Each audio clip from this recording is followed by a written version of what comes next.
अस्सलाम वालेकुम my dear student. हम आ गए हैं क्वेश्चन नंबर 2 की तरफ, जहां पर हमारे पास फर्स्ट पार्ट में x² + 6x - 4t = 0 और इसको सॉल्व करना है बाय कंप्लीटिंग द स्क्वायर की तरफ। तो चलो क्वेश्चन की तरफ चलते हैं। हमारे पास इक्वेशन है x² + 6x - 4t = 0। तो कंप्लीटिंग द स्क्वायर के लिए हमारे पास वो स्टेप वाइज है कि हम कंप्लीटिंग द स्क्वायर को किस तरह सॉल्व करेंगे। तो फर्स्ट स्टेप हमारे पास ये है, हमारे पास चार रूल है। फर्स्ट रूल हमारे पास ये है कि आपने इक्वेशन को स्टैंडर्ड फॉर्म में ले आना है। तो x² + 6x - 4t = 0, तो ये तो ऑलरेडी हमारे पास स्टैंडर्ड फॉर्म में है। अच्छा, नेक्स्ट स्टेप हमारे पास क्या है, वो हमारे पास किस तरह है कि x² + 6x = 4t। अब मैंने क्या किया, अब देखिए यहाँ पर हमारे पास ये कांस्टेंट -4t में है, तो ये उस साइड पर शिफ्ट होगा तो क्या होगा, यहाँ पर ये 4t प्लस में जाएगा। तो देखिए सेकंड स्टेप हमारे पास यही है कंप्लीटिंग द स्क्वायर का, कि आपने कांस्टेंट को उस साइड पर शिफ्ट करना है, उस साइड पर ले जाना है। अच्छा, नेक्स्ट आपके पास क्या है, नेक्स्ट आपके पास ये है कि जो x का कोएफिशिएंट है उसका आपने हाफ लेना है, और उस हाफ का आपने लेफ्ट हैंड साइड पर भी स्क्वायर लेना है और राइट हैंड साइड पर भी स्क्वायर लेना है। तो चलो यहाँ पर देखिए x² + 6x + 3। अब 6 का हाफ हमारे पास क्या है, वो 3 है, लेकिन यहाँ पर भी हम स्क्वायर लेंगे और इस साइड पर भी हाफ और इसका स्क्वायर हमारे पास आ जाएगा। अच्छा, अब यहाँ पर देखिए x² + 6x + 9 = अब 4t + 3 स्क्वायर से हमारे पास क्या आता है, वो 9 हमारे पास आता है। तो देखिए यहाँ पर x² + 6x + 9 और 4t + 9 क्या होगा, वो हमारे पास 49 हो जाएगा।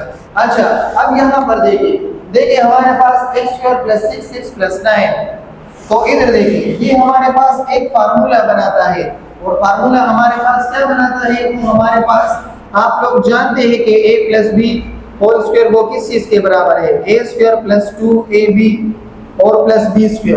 अब यहाँ पर हमारे पास x² + 6x + 9, तो क्या मैं इसको इस तरह लिख सकता हूँ, x² + 6x + 9, इसको मैं इस तरह लिखूंगा x को होल स्क्वायर और प्लस।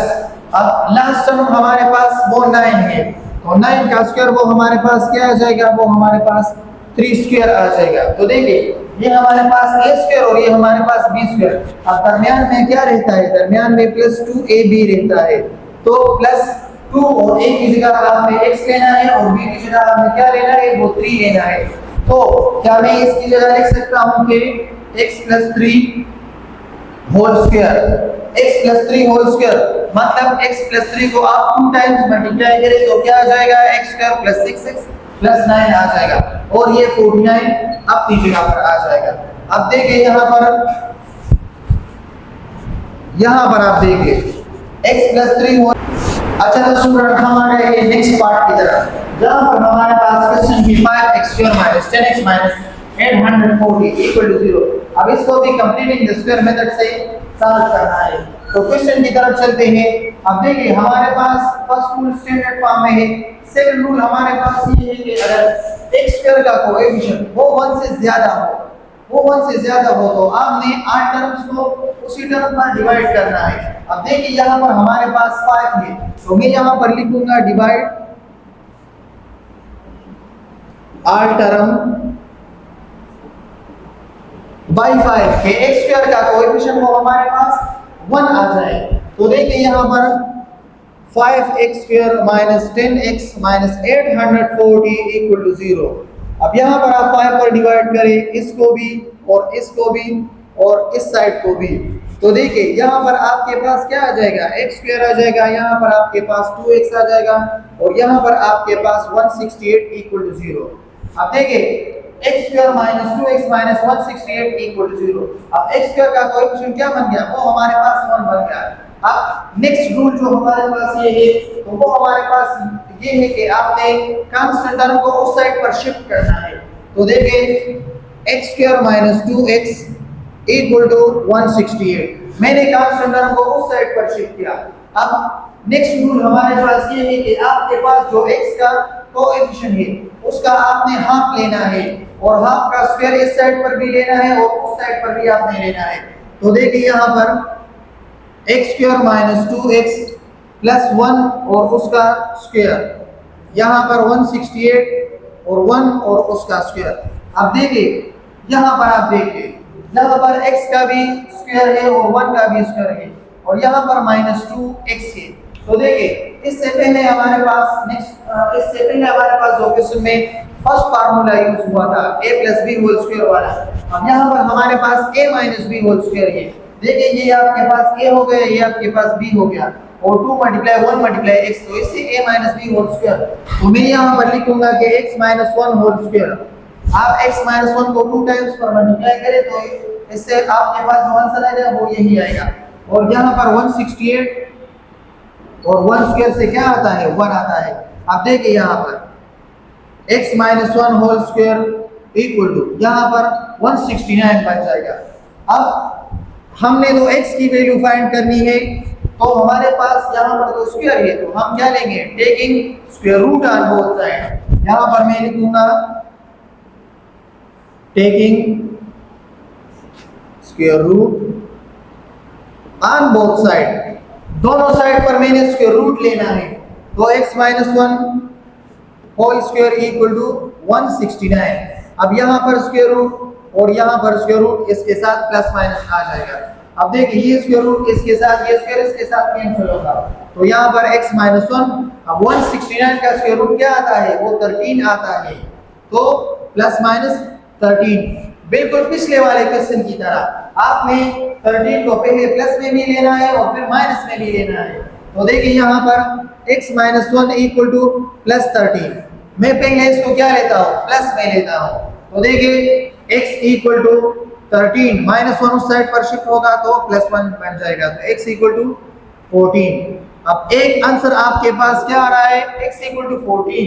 अब हमने क्या लेना है 13 को माइनस में हम लेना है, तो माइनस में किस तरह सॉल्व करते हैं x minus 1 equal to minus 13, x equal to minus 1 उस साइड पर शिफ्ट होगा तो क्या बनेगा minus 13 plus 1। So x equal to minus 13 plus 1 से क्या आ रहा है माइनस 12 आ रहा है आपके पास। अब हमने सॉल्यूशन सेट को किस तरह लिखना है, यहाँ पर देखिए सॉल्यूशन सेट हमने लिखना है कि हमारे पास x की दो वैल्यू हमारे पास आ गई, तो सॉल्यूशन सेट आप इस तरह लिखेंगे कि x की एक वैल्यू हमारे पास वो 14 आ गई और दूसरी वैल्यू हमारे पास वो माइनस 12 आ गई। तो स्टूडेंट ये रहा आपका कंप्लीटिंग स्क्वायर, जहां पर हमने इसी क्वेश्चन में दो पार्ट को सॉल्व किया। ये पार्ट ये बड़ा इंटरेस्टिंग। अच्छा तो स्टूडेंट हम आ गए नेक्स्ट क्वेश्चन की तरफ, जहां पर हमारे पास क्वेश्चन है क्वाड्रेटिक फार्मूला के जरिए से आप हमें क्वेश्चन को सॉल्व करना है। तो चलो क्वेश्चन की तरफ चलते हैं। हमारे पास x का minus 8x plus 15 equal to 0। अब इसको क्वाड्रेटिक फार्मूला के जरिए से सॉल्व करना है, तो किस तरह सॉल्व करना है देखिए, हमने इसको कंपेयर करना है किस चीज के साथ, compare with ax square plus bx plus c equal to 0। आपने इसी क्वेश्चन को कंपेयर करना है general form of quadratic equation के साथ, जहां पर हमारे पास क्वाड्रेटिक इक्वेशन का जनरल फॉर्म क्या है ax square plus bx plus c equal to 0। अब आपके पास a की वैल्यू क्या है, यहाँ पर आपके पास a की वैल्यू 1 है, b की वैल्यू आपके पास क्या है वो आपके पास -8 है और c की वैल्यू आपके पास वो 15 है।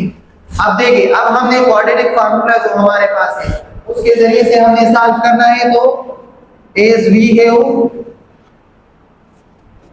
x equal to minus B plus minus B square minus 4ac square root divide by 2a, ये हमारे पास क्वाड्रेटिक फार्मूला है। अब देखिए यहाँ पर आपके पास a b है, b a है, b है और c है, और यहाँ पर आपके पास उसी की वैल्यू, जस्ट इन वैल्यू को उठाना है और इस फार्मूला में आपने इसमें पुट करना है। अब देखिए यहाँ पर ये माइनस b है, b के साथ अपना माइनस b है और यहाँ पर 8 के साथ अपना माइनस b है, तो माइनस और माइनस मल्टीप्लाई होंगे तो हम डायरेक्टली क्या लिखते हैं हम प्लस में लिखते हैं 8 प्लस माइनस b की वैल्यू आपके पास -8 और उसका स्क्वायर -4, a की वैल्यू आपके पास 1 और c की वैल्यू आपके पास क्या है वो 15 है। यहाँ पर ये स्क्वायर रूट आ जाएगा और a की वैल्यू आपके पास 1 है तो 2 1 जा 2 आ रहा है। अब देखिए यहाँ पर x अपनी जगह पर, ये x अपनी जगह पर 8 प्लस माइनस, यहाँ पर 8 स्क्वायर से क्या आ रहा है 64 आ रहा है। लेकिन एक बात याद रख लें, the square root of any negative number, the square of any negative number is always be positive। जब हम एक नेगेटिव नंबर का स्क्वायर लेंगे तो उसका आंसर हमारे पास क्या आ जाएगा पॉजिटिव में हमेशा आ जाएगा। और यहाँ पर ये 64 माइनस 15 4 के साथ मल्टीप्लाई होगा तो क्या बनेगा 60 बनेगा और स्क्वायर रूट अपनी जगह पर और ये 2 अपनी जगह पर। अब यहाँ पर देख ले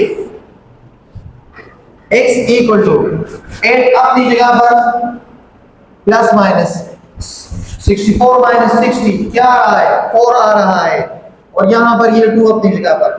अब x 8 प्लस माइनस 4 का स्क्वायर रूट क्या आता है 2 आता है तो यहाँ पर आपने 2 और डिवाइड बाय 2।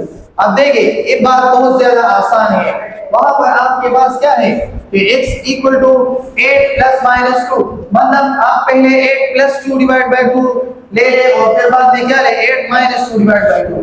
तो देखिए 8 plus 2 divide by 2, x equal to 8 plus 2 से क्या आ रहा है 10 डिवाइड बाय 2 तो इसके पास एक आंसर आपके पास क्या आ रहा है 5 आ रहा है। अब नेक्स्ट 8 माइनस 2 आपने लेना है, x equal to 8 minus 2 divide by 2, 8 minus 2 से 6 डिवाइड बाय 2 और उससे क्या आ रहा है उससे आपके पास 3 आ रहा है। तो सॉल्यूशन सेट आपके पास क्या बना, एक आपके पास 5 बन गया और एक आपके पास क्या बन गया